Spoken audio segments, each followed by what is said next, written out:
آپ نے ایک اور اجتماع میں اپنے خطاب میں کہا، ہماری تحریک میں عورتوں کا شامل ہونا اتنا ہی ضروری ہے جتنا مردوں کا شامل ہونا۔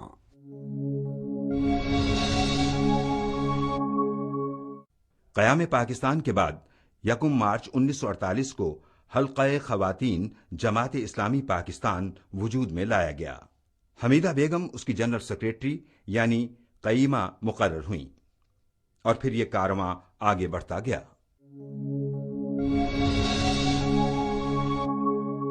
ستمبر 1969 میں اسلامی جمعیت طالبات قائم ہوئی۔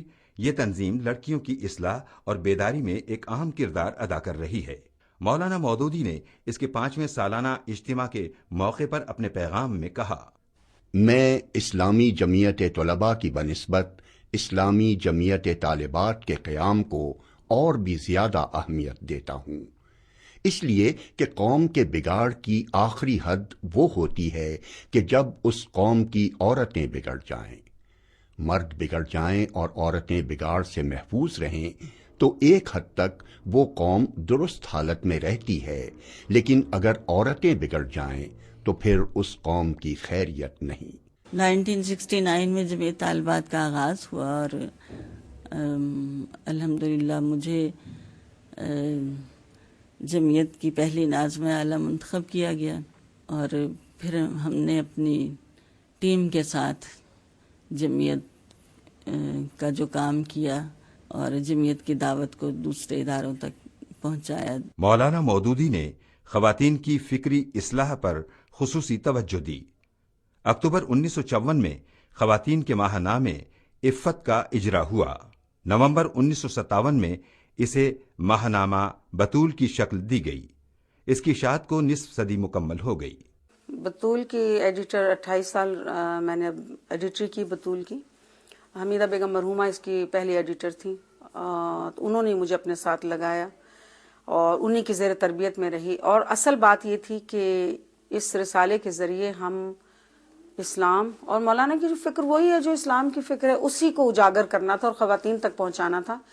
خاص طور پہ ان حلقوں اور طبقوں تک ہم جانا چاہتے تھے جو بالکل اسلام سے بیگانہ ہیں اور وہ یہ اس طرف نہیں آتے کہ اگر ہم انہیں کوئی لٹریچر دیں پڑھنے کے لیے تو وہ نہیں پڑھیں گے، دین کو سمجھنا چاہیں تو نہیں سمجھیں گے، تو کیوں نہ ہم افسانہ، شعر اور ہلکی پھلکی چیزوں کے ذریعے ان تک پہنچے۔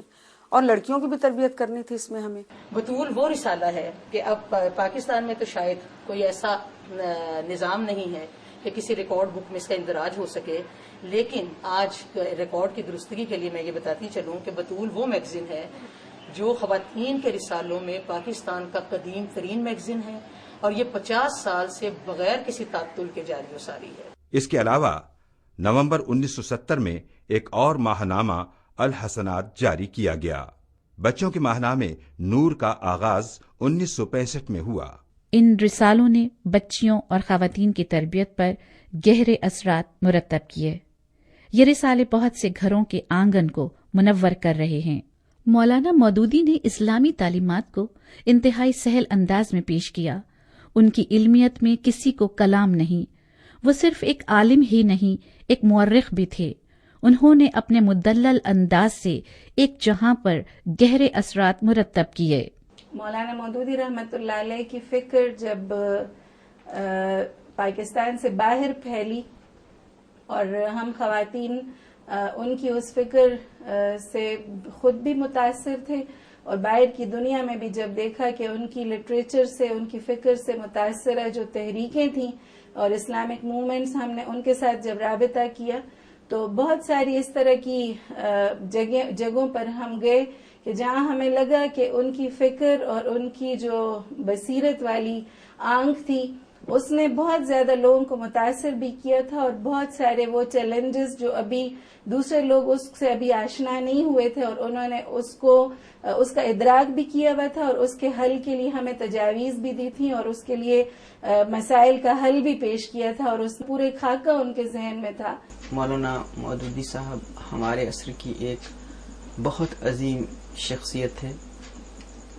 ان کی بے بہا عالمانہ خدمات ہیں اور انہوں نے معاشرے کی اصلاح کے لیے اور انسانوں کے تربیت نفس کے لیے اور کردار سازی کے لیے ایک اہم فریضہ انجام دیا ہے، کتابیں لکھ کر، اپنی گفتگو کے ذریعے اور اپنی تفاسیر کے ذریعے۔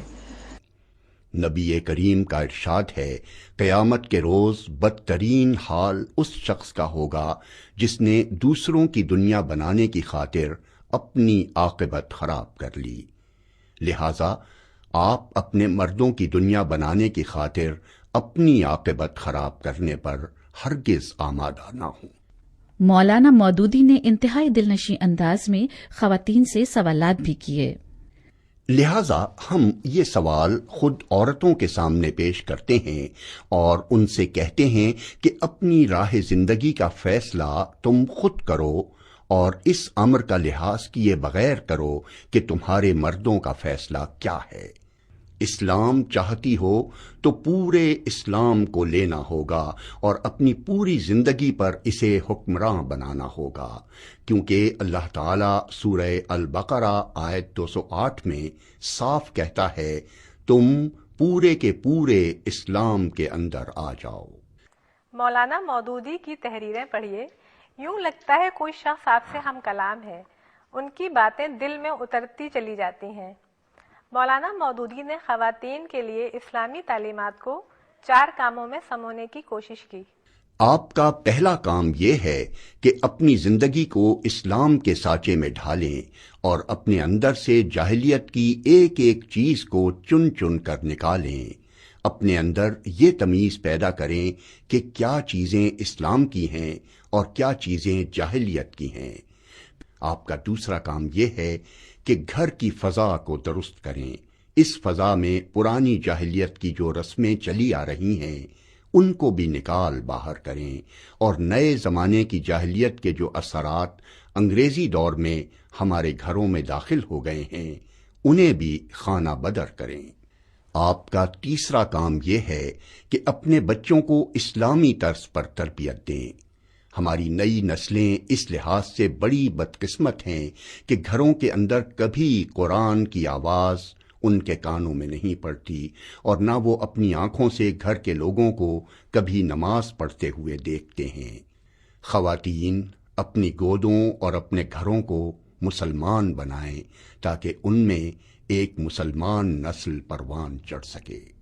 آپ کا چوتھا کام یہ ہے کہ اپنے گھروں کے مردوں پر اثر ڈالیں۔ عورتیں مردوں پر بہت گہرے اثرات ڈال سکتی ہیں۔ اس ترقی یافتہ دور میں مسلمان عورت کس طرح زندگی گزارے، یہ میرے لیے ہی نہیں ہر عورت کے لیے مشکل سوال ہے۔